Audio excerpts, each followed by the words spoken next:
Cae la tarde y en un rincón de la ciudad, en un pequeño jardín, alguien cuenta una historia, reflexiona en voz baja o conversa, paseándose bajo los árboles. Es hora de volver a casa, bajar la velocidad y darle tiempo al tiempo. Christian Warnken nos abre la verja de su jardín para que respiremos aire puro y oxigenemos el espíritu. En Pauta, aquí comienza Desde el Jardín, una presentación de Fundación Irarrázaval, desde 1920, al servicio de la educación, humanismo y técnica, y Grupo Viva, promoviendo la sostenibilidad en la empresa y los barrios.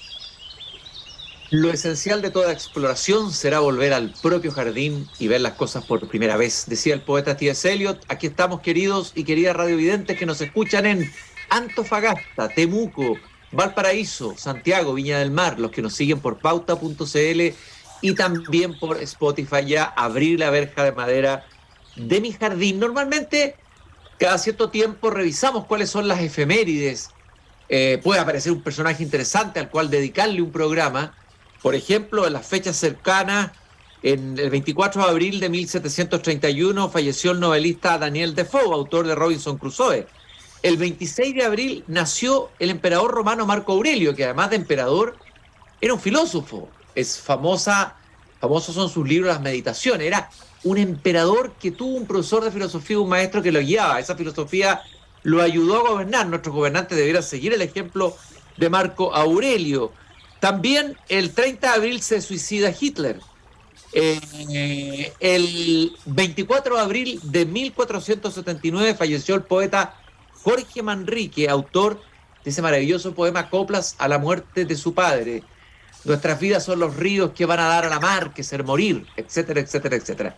Pero había una fecha dentro de la efeméride, una fecha incierta, que trajo inmediatamente mi atención, que decía que el 27 de abril, pero no dice la fecha, falleció Buda, fundador del budismo. ¿Quién determinó esta fecha? No lo sabemos. Si es una invención de alguien, o si es que la tradición budista, o cierta tradición budista, ha colocado esa fecha como conmemoración. Pero inmediatamente yo dije, no hemos hecho nunca un programa sobre este príncipe, porque fue primero un príncipe, asceta, eremita, meditador,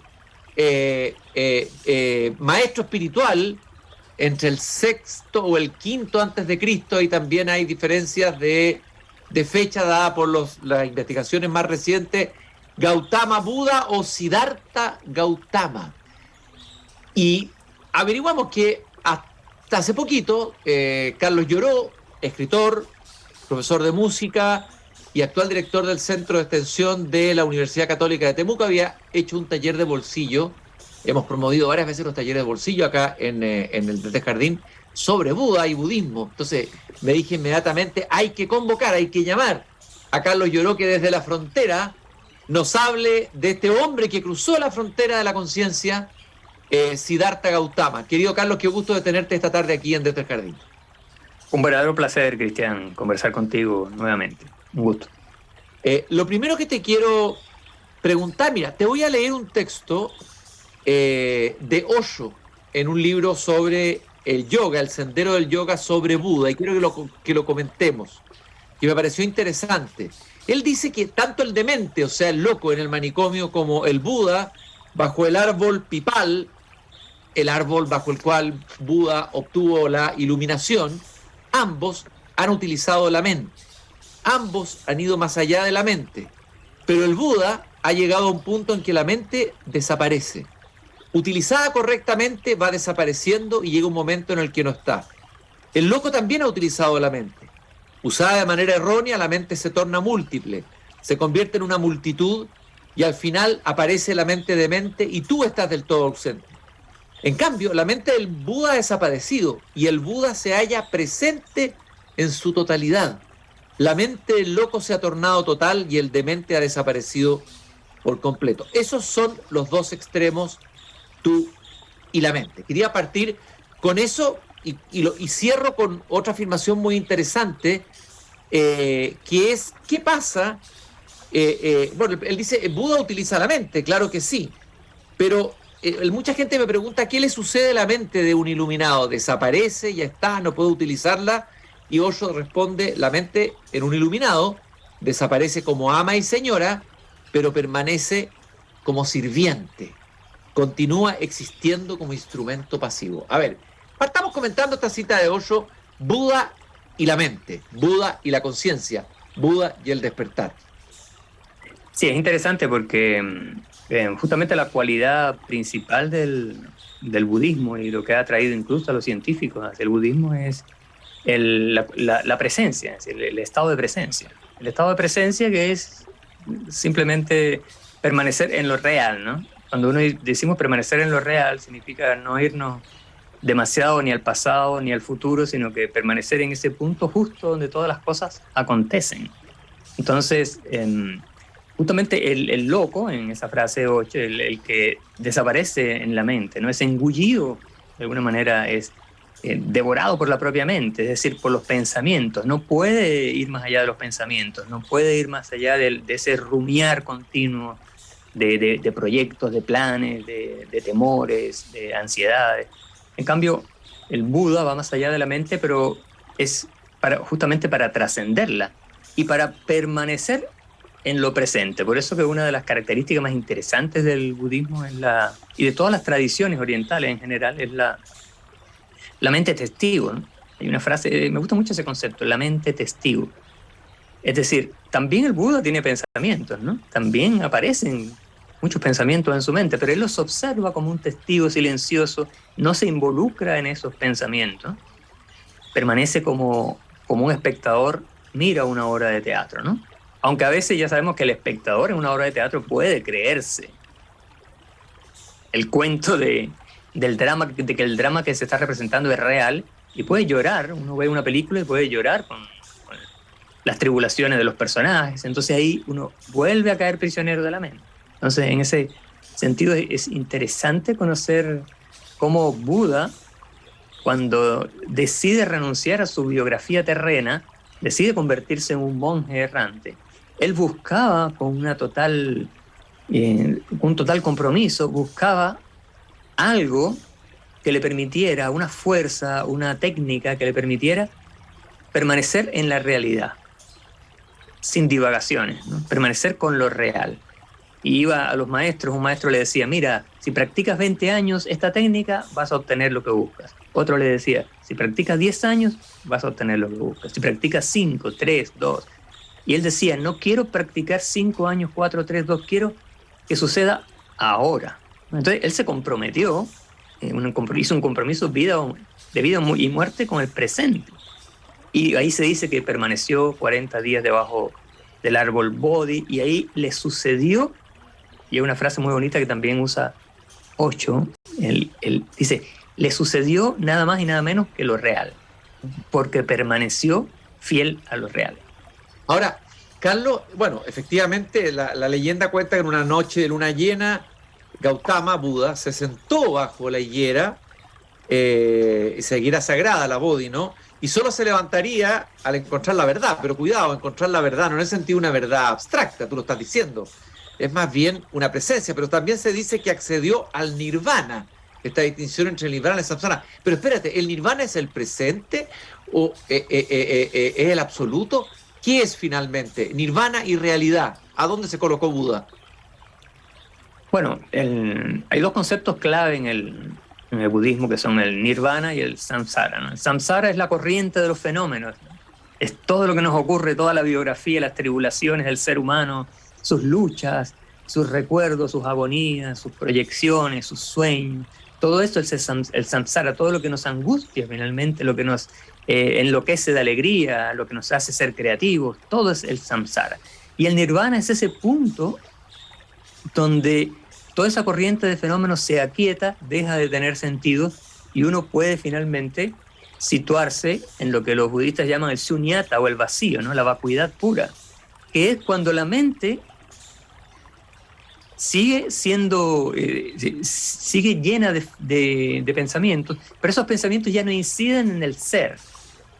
Esos pensamientos son observados como quien mira el cielo ve pasar las nubes, sin identificarse con esas nubes. Y esas nubes son pasajeras, lo importante es el cielo azul, eso es lo permanente.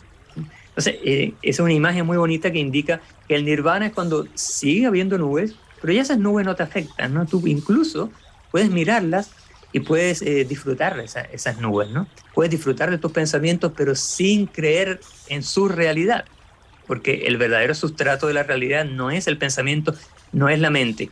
Y fíjate que después el budismo zen llevaría 1000 años después de Buda, llevaría esta corriente del anomento, del no pensar, mucho más allá, sus derivaciones. En el budismo zen se dice, ojo, no te apegues a la distinción entre samsara y nirvana, porque esa distinción solo es posible con una mente. Cuando tú dejas tu mente de lado, samsara y nirvana es lo mismo, porque claro, en el fondo estás cayendo, estás de nuevo atrapado en una dualidad creada por la misma mente. ¿Ah? Exacto, por eso hay una frase que es casi sacrílega del budismo zen, cuando un maestro en zen le dice a un monje, el monje le pregunta, ¿qué debo hacer si encuentro a Buda en mi camino? Decapítalo, porque Buda, la reverencia a un maestro, puede ser la última traba que te impida lograr la liberación. Es como Zaratustra de Nietzsche, que en algún momento le dice a los discípulos, salgan de aquí, yo me voy, y tengan cuidado porque me puedo convertir en estatua y caer sobre ustedes y aplastarlos. O sea, el verdadero maestro en realidad se aleja para impedir que ello ocurra. Ahora, lo que te quería preguntar, bueno, el Buda nació antes que Cristo, ¿no? Es una de las figuras espirituales más potentes que ha existido en la humanidad. A ver, ¿dónde lo colocarías tú, digamos? ¿Cuál es el aporte específico de Buda a la gran sabiduría universal? Que también está en el mensaje crístico, que también está en Lao Tse, que también está... Pero ¿qué es lo que específicamente crees tú trajo Buda como tesoro espiritual, como novedad? ¿Y por qué produjo este impacto en la India primero y luego se desparramó por el Oriente? Bueno, y ya Occidente, seguro podría decir que hoy día el budismo está más vivo casi en Occidente que en Oriente, digamos. Sí, porque el budismo, como bien dice el Dalai Lama, el Dalai Lama le ha asombrado mucho cómo tantos científicos, tantos neurocientíficos en Occidente se interesaban en el budismo, en las técnicas de meditación, en el yoga. Entre ellos Francisco Varela, ¿no? Francisco Varela, que fue uno de los grandes estudiosos de esta tradición y practicante también. Y el Dalai Lama dice, claro, porque dice, este interés de los neurocientíficos en el budismo me llevó a mí, dice el Dalai Lama, a repensar la naturaleza del budismo y a empezar a verla más que como una religión, como una ciencia de la mente. Una ciencia del estudio de todo, del funcionamiento de la mente. O sea, el carácter científico del budismo, porque el budismo se basa en la experiencia viva de Buda.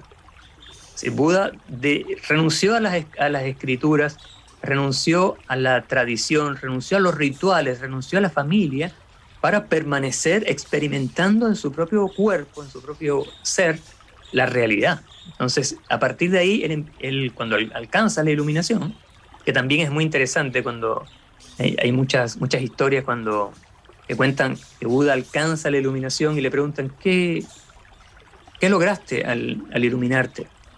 Nada, simplemente me di cuenta de que ahora cuando me ponía más contento que antes. La tristeza me parece más real, más triste me pongo cuando me pongo triste. Es decir, vivo todo realmente con más intensidad y con más realidad. Esa es la palabra clave, presencia y realidad. Ahora fíjate qué interesante que Buda, al igual que Jesús, viene a simplificar una serie de enseñanzas anteriores que se habían ya estratificado, ¿no? En el Israel, en Jerusalén, en la época de Cristo, los doctores de la ley habían llevado a un punto tal que habían complicado tanto el reglamento, los códigos sociales y religiosos, que ya las personas no podían vivir sin verse obligadas a pecar, ¿no? También en la India. Entonces Buda vino a traer una simplicidad, vino a traerle al hombre común y corriente una manera de conectarse con lo religioso sin tanta parafernalia, ¿no? Ir directo. Sí, y si termina, por favor, sí. Directo a los hechos, ir directo a la realidad, que observaran en su propia emocionalidad, en su propia manera de ver el mundo, de alguna manera de digerir la realidad, que observaran ciertos aspectos, ciertos comportamientos, lo escudriñaran y después tomaran en base a eso decisiones para cambiar ese comportamiento, ¿no?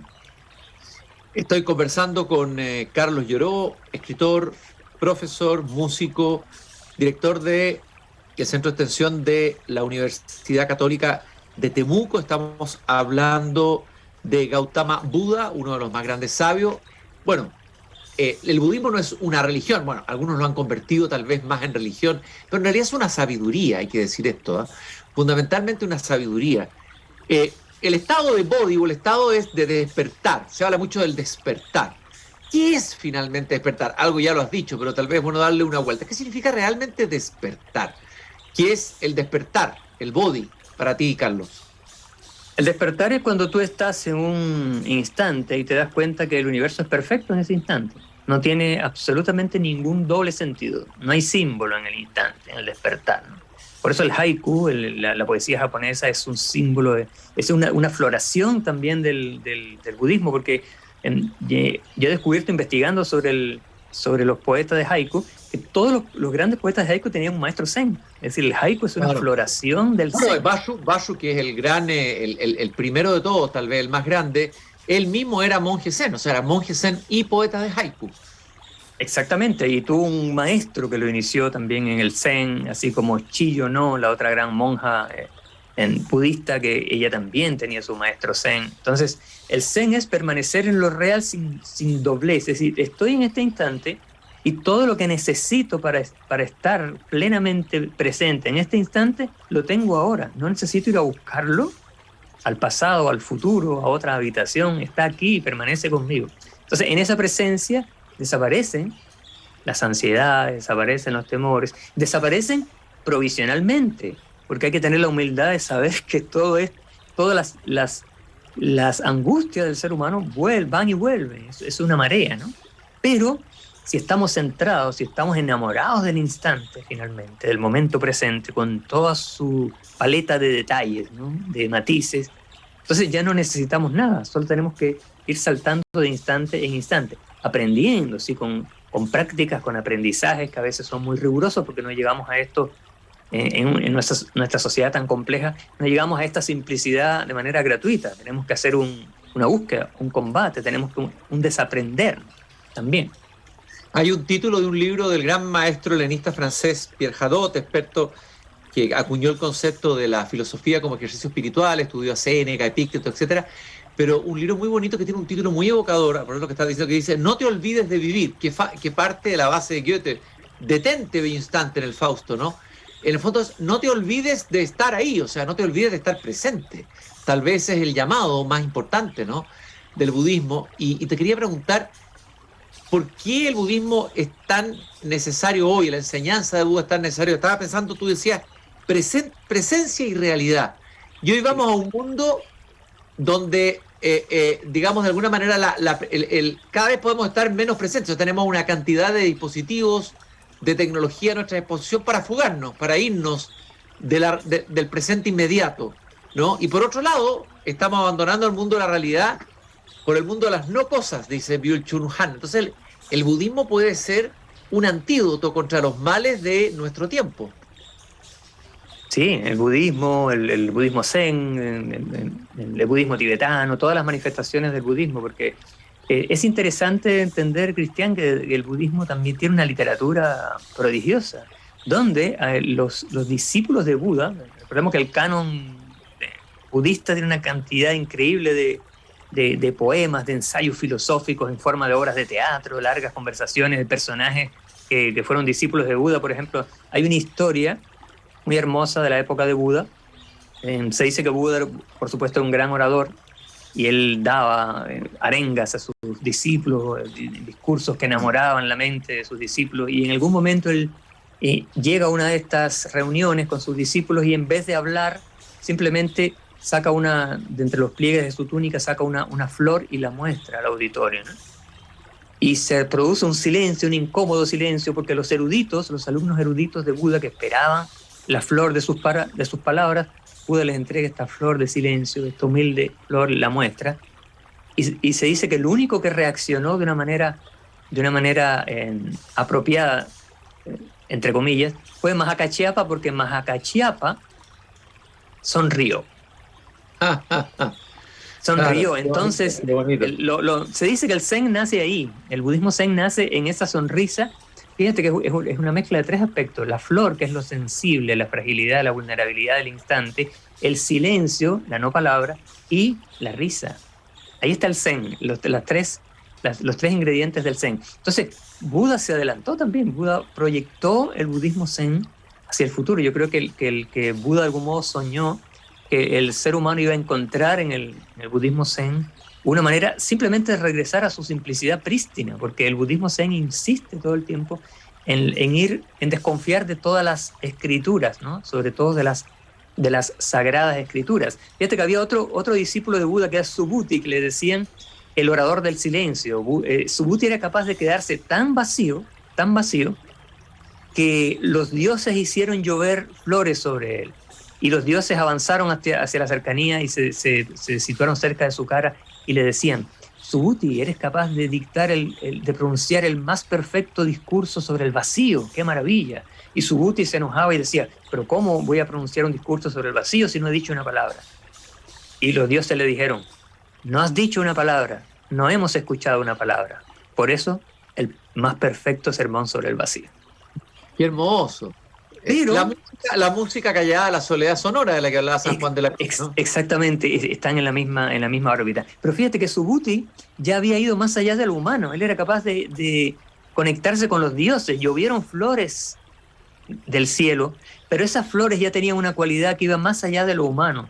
Ya Subhuti no le servía a Buda para, de algún modo, transmitir su enseñanza, porque Subhuti ya había ido más allá de todo, ¿no? Pero Mahakacheapa sí, Mahakacheapa todavía era humano.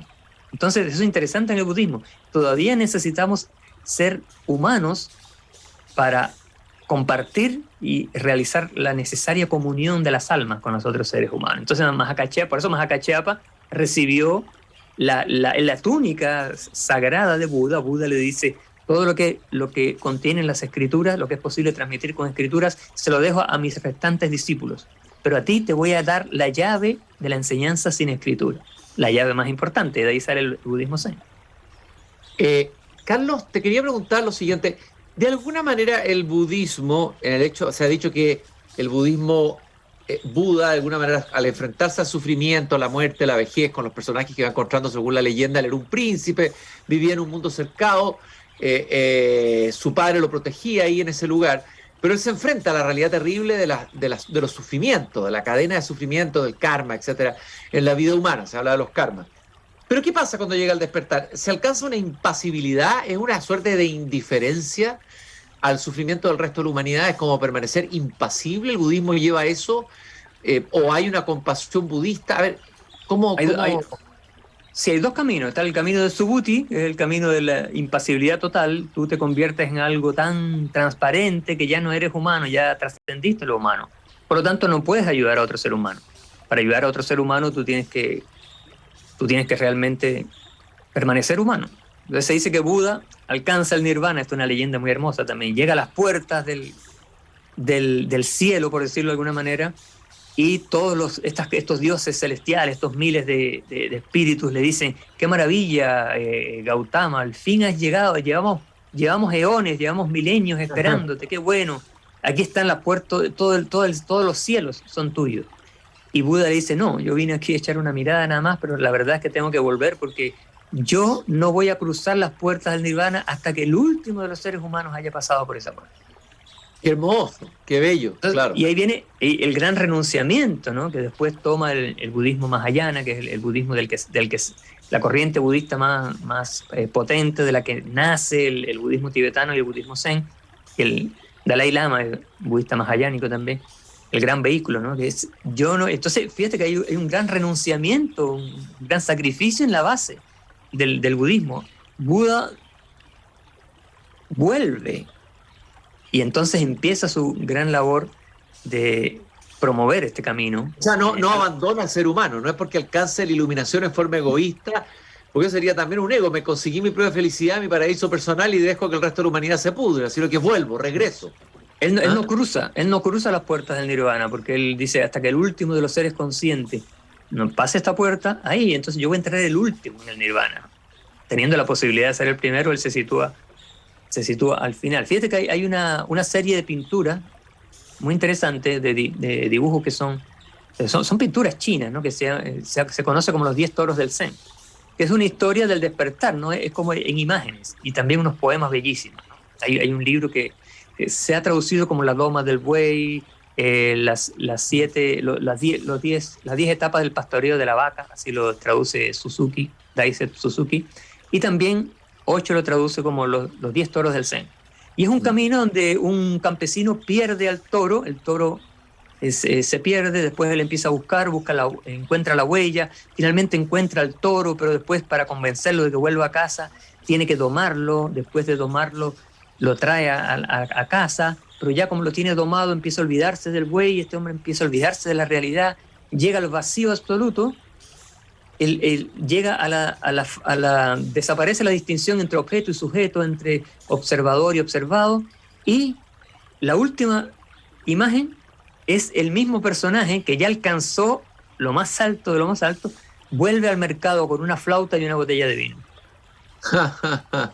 Qué hermosa historia, qué bella historia. Y al final se ha dicho que muchos de los maestros Zen quisieron ocultar esa última imagen, porque claro, podría ser un mal ejemplo, pero no, es el mayor ejemplo de la humanidad, el budismo. Tú ya llegaste a encontrar tu realidad, tu felicidad, tu plenitud, y ahora tú te comprometes con la vida, te comprometes con la música, con tu flauta, te comprometes con la celebración, el vino, y te comprometes en el mercado, es decir, te comprometes con cada ser humano, que son tus hermanos también. Una vez escuché la historia de un alumno que falleció, un alumno de mis talleres, que era muy seguidor del budismo y fue a la India y decía que había ido a un monasterio de oración, del silencio, de meditación, donde hay un gran maestro, pero el monasterio lo habían colocado adentro de un mercado gigantesco en, no sé, en Nueva Delhi, que era el caos alrededor, pero ahí estaba el gran monasterio, el gran maestro budista Zen, para recibir a los alumnos extranjeros que pensaban que iban a llegar a un lugar idílico, en las montañas, retirado, ¿no? Y era en medio del bullicio, del sonido y la furia, para usar la expresión de Faulkner, ¿no? Ahí estaba el monasterio budista. Claro, pues, y eso a nosotros nos puede causar alguna contradicción, ¿no? Pero esa es una contradicción simplemente que está en nuestra mente habituada a pensar en pares de opuestos, pero en verdad, para la visión budista de la vida, no hay contradicción ninguna. Hay una belleza terrible, salvaje y pura, de lo real conviviendo en sus antinomias, en sus claroscuros. Entonces, por eso es tan difícil, ¿no? Cuando en la India es tan difícil lo occidental, porque hay quien dice que la India es un espejo del alma, ¿no? Entonces todo el que va a la India encuentra un espejo de su propio yo. Entonces todo el mundo ve en la India lo que quiere. Si tú comparas, por ejemplo, la India descrita por Octavio Paz y la India descrita por Miguel Serrano, parece que son dos países totalmente distintos. Sí, totalmente distintos. Y estás hablando de la misma geografía, ¿no? Carlos, la última pregunta que te quería hacer, a ver, dos cosas que te quiero preguntar cortitas. Un ejercicio o una manera de hacer una práctica, pero sencilla, de budismo que a ti te parezca significativa, ¿cuál sería? Sentarte en un sillón en tu casa, en el living, sentarte en un sillón, sin ningún tipo de estímulo, ni televisión, ni celular, ni siquiera un libro, ni siquiera, tal vez puede ser una taza de té, absolutamente nada, y permanecer en ese estado media hora, nada más. Es decir, esa es la práctica del ser sin hacer. Todo el hacer que se derive de ese ser va a tener una cualidad distinta, va a tener la cualidad del despertar, la cualidad de la presencia. Practicar 30 minutos de puro ser cada día. Carlos, y por último, un libro que quieras recomendar sobre budismo que te parezca interesante a alguien que quiera iniciarse en el estudio del budismo. Aunque sabemos que el budismo la esencia del budismo no se puede aprender a través de un libro, pero tal vez un libro que nos abra, que nos comunique, que abra alguna puerta al que lo lea. Sí, para mí el libro más importante sobre budismo, y es un libro de budismo zen, curiosamente, es Zen y el arte del tiro con arco, de Eugen Harrigal. Me parece que es un libro que tiene mucho sentido porque además fue un occidental, un filósofo, un profesor de filosofía, con la mente atiborrada de conceptos, quien viajó a Japón hace ya más de 100 años. Este hombre fue en los años 20 del siglo pasado. Se enamoró del kyudo, del arte del tiro con arco, tomó clases con un gran maestro y entendió el doloroso camino del desaprender. Y lo dejó plasmado en un libro inmortal de 100 y tantas páginas, que me parece que es uno de los documentos más enternecedores y desgarradores. Es una belleza del libro. Carlos, te quiero agradecer muchísimo. Carlos Llorón desde el Jardín, acercándonos a la figura de Buda Gautama, de este maestro que se iluminó debajo de un árbol, el Bodhi, en la India, y que nos sigue iluminando en el presente. No es algo que pasó Buda, es algo que sigue pasando, que nos sigue pasando, sentado en ese sillón con una taza de té, frente a la nada y frente al todo. Muchas gracias, Carlos, por habernos acompañado esta tarde aquí en Desde el Jardín. Un verdadero placer, Cristian. Todavía los maestros zen dicen, ¿por qué? No preguntan por qué sonrió Mahakachapa, preguntan por qué sonríe todavía Mahakachapa. Un gusto, Cristian. Hasta pronto. Yo me despido con una frase que nos regaló Siley Mora en el programa en Desde el Jardín. La voy a usar como despedida a todos los invitados. Ya que es tan corto el tiempo en que vivimos, no tendríamos que volver a vernos. Es una frase del lenguaje oral mapuche, del habla de los campos. Así que tendríamos que volver a vernos de todas maneras, Carlos, nuevamente aquí en Desde el Jardín. A todos ustedes recordarles que Fundación Irarrázaval nos acompaña. Todos los lunes conversamos con los profesores de Chile y también Grupo Viva, comprometido con la sostenibilidad en los barrios y la cultura en la empresa. Mañana volvemos a abrir la verja de madera de este jardín para ver el jardín, como lo decimos siempre, por primera vez. Eso es budismo puro, lo que dijo Eliot. Muchas gracias. Un abrazo. Es hora de cerrar la verja de madera del jardín. Pero Christian Warnken la volverá a abrir todos los días de lunes a viernes a las 20 horas en Radio Pauta, cuando comience de nuevo Desde el Jardín. Una presentación de Fundación Irarrázaval, desde 1920, al servicio de la educación, humanismo y técnica. Y Grupo Viva, promoviendo la sostenibilidad en la empresa y los barrios.